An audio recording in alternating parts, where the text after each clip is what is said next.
The chandeliers of the great hall of Silverpine were crafted from shards of dragon glass and enchanted quartz, dripping from the vaulted ceiling like frozen tears. They didn't just provide light, they served as a reminder of the wealth and lethality of the Nightshade dynasty. Beneath them, the air was thick with the scent of expensive bourbon, raw pheromones, and the metallic tang of suppressed aggression. This was the Alpha's banquet, the pinnacle of power in the 5 territories. Elara Vance stood near the towering arched windows, her back to the glass. To the untrained eye, she was a ghost in a midnight blue gown. Her dress was elegant, yes, but it lacked the ostentatious jewels worn by the daughters of the Northern Alphas, or the sheer, daring cuts favored by the sirens of the Eastern Isles. She stood with her hands clasped in front of her, the picture of a wallflower. Few recognized her. Those who did only remembered the girl she used to be, the broken one. The girl who had reached her 18th birthday and failed to shift. In a world where your wolf was your soul, Elara was considered soulless. She felt a familiar, rhythmic thrumming at her right wrist. Beneath the silk of her glove, an ancient bond seal hummed against her skin. It was a masterpiece of lunar magic, woven by the High Alpha himself, Silas Nightshade. Across the room, Silas sat at the head of the crescent-shaped table. He was the apex predator of their world, a man whose word could level cities, and whose silence was more terrifying than a storm. He was currently surrounded by territorial leaders, nodding as they spoke of trade routes and border skirmishes. But Elara knew. She felt the invisible tether between them tighten. Even as he spoke to the Alpha of the West, his gray eyes, the color of a winter sky, skated over the crowd until they found her. For a heartbeat, the chaos of the room vanished. In that gaze, there was no High Alpha and no wolfless girl. There was only the secret they had carried for 3 months. The night of the eclipse, when the moon had turned blood red and the ancient laws of fate had bound them together in a hidden temple. "Be patient, Elara," he had told her then, his voice a low growl of possessive warmth. "The realm is a viper's nest. If they know you are mine before you are ready to claim your power, they will strike at you to get to me. We must hide the mark." So, he had sealed her. He had hidden her scent and her status, allowing the world to continue believing she was nothing more than a human ward of the palace. But shadows have a way of catching the light.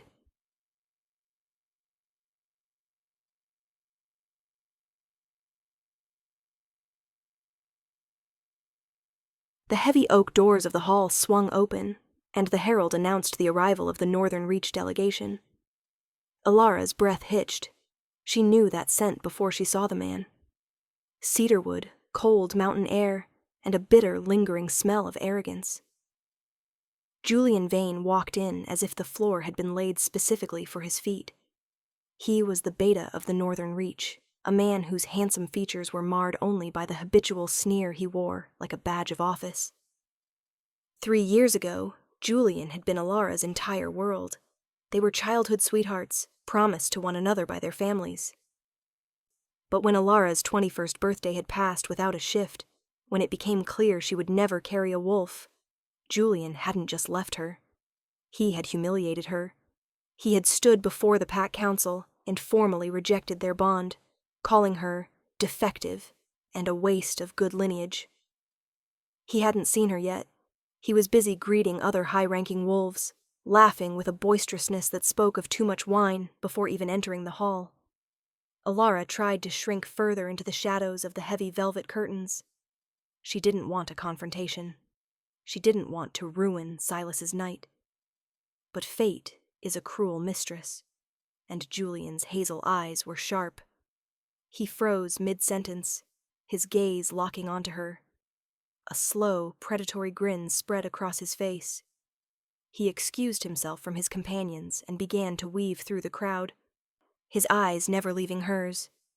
"Well, well," Julian's voice carried over the music, dripping with mock surprise. "I thought I smelled something stale. If it isn't the little human plaything, Elara Vance. Elara kept her voice steady. Julian, I see you haven't learned the value of a quiet tongue in 3 years. Julian reached her, leaning one hand against the window frame beside her head, pinning her in. What are you doing at the Alpha's banquet, Elara? Did the servants need an extra hand with the dishes? Or are you here hoping to find a blind wolf who can't smell how broken you are? I am a guest, Julian. Move aside. A guest? He laughed, and the wolves nearby turned to watch. A guest of whom? The janitor. You don't belong in this room, Elara. You are a biological error. To have you here, breathing the same air as the High Alpha, is an insult to our kind. Leave her alone, Julian, a voice said. It was Sarah, a young wolf from the southern pack who had always been kind to Elara. Stay out of this, Sarah, Julian snapped, his eyes flashing a dull amber. He turned back to Elara, his voice dropping to a hiss. I rejected you for a reason. You were nothing then, and you're less than nothing now. You're a human parasite living off the Nightshade's charity. Tell me, do you still cry yourself to sleep over the bond I broke? Or have you finally realized that a wolf would never choose a pet? I don't think about you at all, Julian, Elara said, her heart hammering. That was the wrong answer. Julian's ego, inflated by alcohol and old entitlement, bruised instantly. You little. He didn't think. He didn't calculate. He acted on pure, drunken instinct. His hand moved in a blurred arc. Crack! The sound was like a gunshot. Elara's head snapped to the side, her vision exploding in white stars. The force of the blow sent her reeling back against the cold glass of the window. The great hall went deathly silent. The musicians stopped mid-note. The clinking of silverware ceased. Hundreds of predators turned their heads toward the sound of violence. Julian stood there, his chest heaving, his hand still raised. That's for forgetting your place, he breathed. But something was wrong. Instead of the sound of Elara sobbing, there was a different sound. A low, vibrating hum that seemed to come from the very floorboards. Elara touched her cheek. It burned. But as the first drop of blood from her cut lip hit the marble floor, the bond seal on her wrist didn't just fade, it exploded. A shockwave of silver light erupted from Elara's arm. It wasn't the dim light of a low-ranking wolf. It was the blinding, celestial radiance of the Lunar Crown. The silk of her glove disintegrated into ash as the royal mark blazed to life on her skin, a swirling pattern of moons and thorns that pulsed with the rhythm of a heartbeat. The silver light hit Julian like a physical blow, throwing him backward 3 feet. Across the hall, the High Alpha rose. Silas didn't shift. He didn't roar. He simply stood up, and the temperature in the room plummeted 40 degrees. His aura, usually a controlled, majestic force, expanded outward like a supernova. It was suffocating. Every wolf in the room, from the bravest alpha to the lowest scout, felt their knees buckle. It was the weight of a god. Silas stepped off the dais. Each footfall sounded like a hammer on an anvil. The crowd parted like the Red Sea, wolves scrambling to get out of his path, eyes averted in terror. He reached Elara. He didn't look at Julian. He reached out and took Elara's hand, his thumb tracing the glowing mark on her wrist. Then he cupped her bruised cheek. Silas, she whispered, her voice trembling. The seal. It broke. I know, he said. His voice was terrifyingly calm. It was the calm of the eye of a hurricane. He looked at the blood on her lip, and his eyes shifted from gray to a molten predatory gold. Then he turned his head toward Julian, who was cowering on the floor, his face pale as death. Julian Vane, Silas said. Julian tried to speak, but his voice was a strangled wheeze. My king, I didn't know. You didn't know, Silas repeated. He began to walk toward Julian, his movements slow and deliberate. You didn't know that the woman you just struck is the High Queen of this realm? You didn't know that she is my fated mate, bound to me by the moon goddess herself?" A collective gasp swept through the hall. The Broken One was the High Queen? The ghost girl was the mate of the most powerful wolf in history? She has no wolf," Julian stammered, his eyes darting around for help that would never come. "She has something far more ancient than a wolf," Silas hissed, stopping inches from Julian. The beta was shaking so hard his teeth were chattering. "She is the bearer of the Lunar Crown. She was hidden to protect her from people like you. But you have done me a great favor, Julian." Silas leaned down, his face inches from Julian's. "I have been holding back my wolf for 3 months. I have been playing the diplomat. I have been patient. But you broke the seal. You drew the blood of my mate." Silas reached out and gripped Julian's throat, lifting the man off the ground as if he weighed nothing. "I won't kill you," Silas whispered. "Death is too quick for what you've done."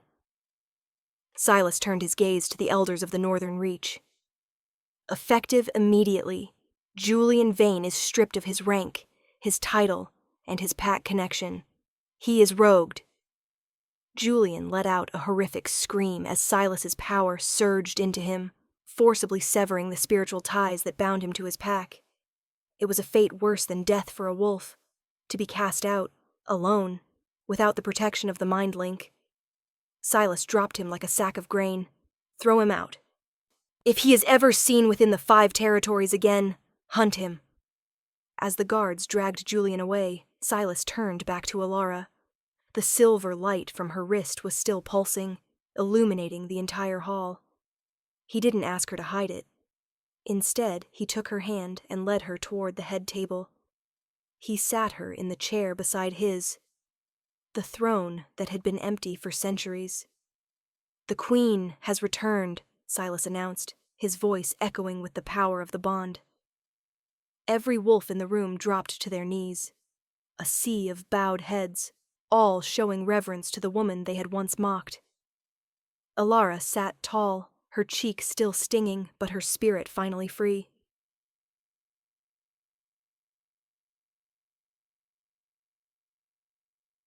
The banquet was no longer a party. It was a tribunal. The atmosphere was thick with the scent of submission. Elara could feel the shift in the air. For the first time in her life, she could feel them. The broken seal hadn't just revealed her mark. It had unlocked the gates.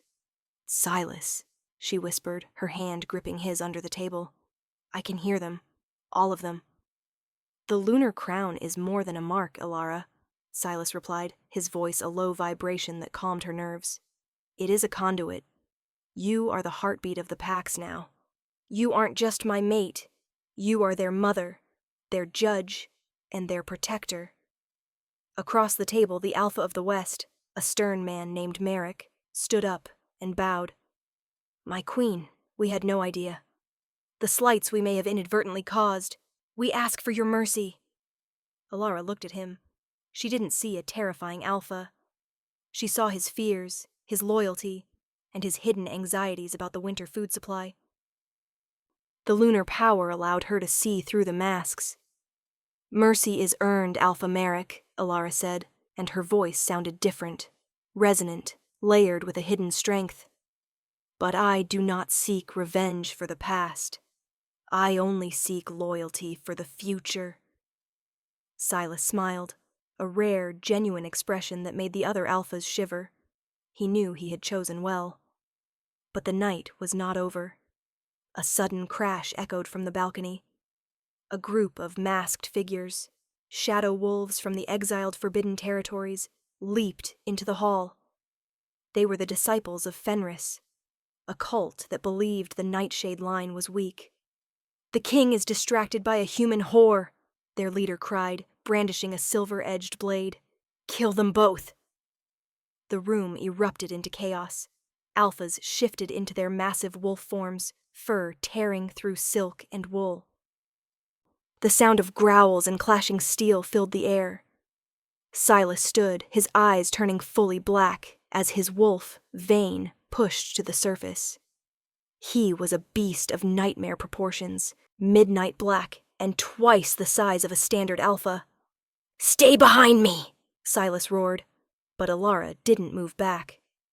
She felt the silver fire in her veins reach a boiling point. The mark on her wrist began to spread, glowing vines of light moving up her arm, across her chest, and over her heart. "Silas, no!" Elara said. The leader of the assassins lunged toward her, his blade aimed for her throat. Elara didn't flinch. She raised her hand, palm out. "Stop!" The word didn't just come from her throat. It came from the earth itself. A wave of pure lunar energy exploded from her, a shockwave of silver light that hit every assassin in the room. They didn't just stop. They were frozen in place, suspended in a field of shimmering energy. The alphas of the 5 territories stood back in shock. They had never seen such power, not even from Silas. Elara stepped forward, her eyes glowing like twin full moons. She walked toward the leader of the assassins. "You come into our house?" she asked, her voice echoing with divine authority. "You threaten my mate?" She reached out and touched the assassin's forehead. The man screamed as the light burned through his mask. It didn't kill him, but it stripped away his shadow magic, leaving him a trembling, ordinary wolf. "The time of shadows is over," Elara proclaimed. She lowered her hand, and the assassins collapsed to the floor, unconscious. Silas shifted back to his human form, his breathing heavy. He looked at Elara, not with the gaze of a protector, but with the gaze of a man who had finally found his equal. "You shifted," he whispered. "No," Elara said, looking at her hands, which were still humming with light. "I didn't shift into a wolf, Silas. I shifted into myself."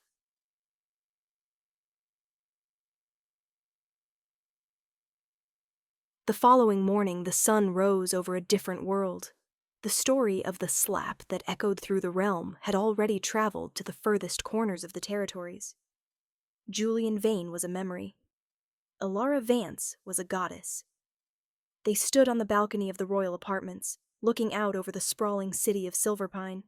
"They're afraid of me now," Elara said, leaning her head against Silas's shoulder.